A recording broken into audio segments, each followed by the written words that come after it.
কাজের সম্পর্কে না জানলেও আপনাদের জীবনের যেই সমস্যা সেটা তো জানেন, সেই সমস্যাগুলিও আপনারা এখানে উপস্থাপন করতে পারেন, আমরা যদি সেখান থেকে কিছু নিতে পারি।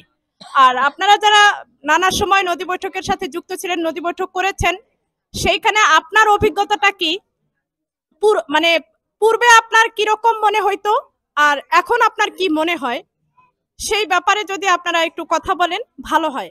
তো আমি আপনাদের সামন থেকে কাউকে বলছি যে কেউ একজন কথা বলবেন। কে বলবেন? এখানে শুনেন, এখানে কোনো সাহিত্যিক আলাপের কোনো ব্যাপার নাই। আমার যে ভাষা, আমার নিজের যে ভাষা, যে ভাষায় আমি বাচ্চার সাথে কথা বলি, স্বামীর সাথে কথা বলি, মায়ের সাথে বলি, সেই ভাষায় আমি এখানে কথা বলবো। বোঝা গেছে? মানে এখানে সংকোচের কিছুই নাই। কে আমি আপনাদের ঘরে বসে খাই নাই? হ্যাঁ, খাইছি কিনা?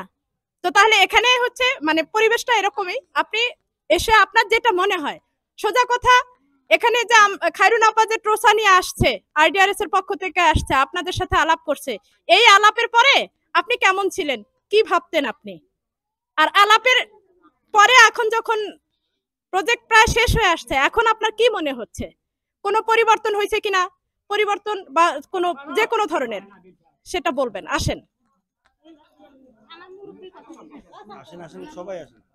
আমরা অনেকের কাছেই শুনবো, একজন বলবে না, আসেন।